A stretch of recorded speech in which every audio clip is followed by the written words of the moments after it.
సంఘములాగా ఆరంభించబడింది.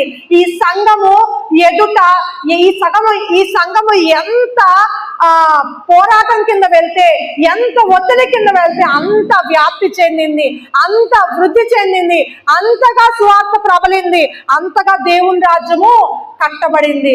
ఈ రోజు మనం చూస్తున్న ఈ మిషనరీస్, ఈ రోజు మనం చూస్తున్న ఈ వైద్యము, ఈ రోజు మనం చూస్తున్న అనేకమైనవి దేవుని రాజ్యము చేత ప్రభావితము చెందబడిన వారు ఈ భూమి మీద వారు ఒక విత్తనాల్లాగా విత్తబడి వారు అనేక మందికి తరతరాలు ఆశీర్వాదం అయ్యారు.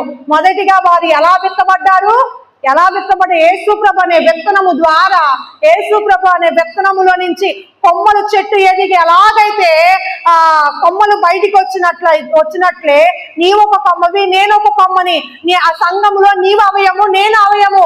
ఈరోజు నీవు విత్తబడిన అనేక మందికి నీ తరువాత తరతరాలకు ప్రభావితము చెందేలాగా నీవు ఉండాలి.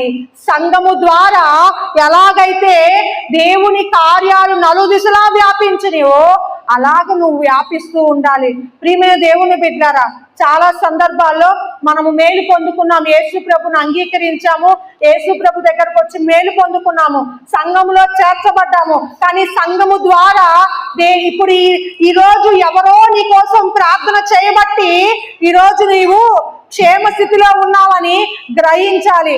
ఎవరో నీ కోసము దేవుని చేత ప్రేరేపించబడి సువార్త నీ దగ్గరికి తీసుకురాబట్టి రక్షించబడి ఉన్నావు.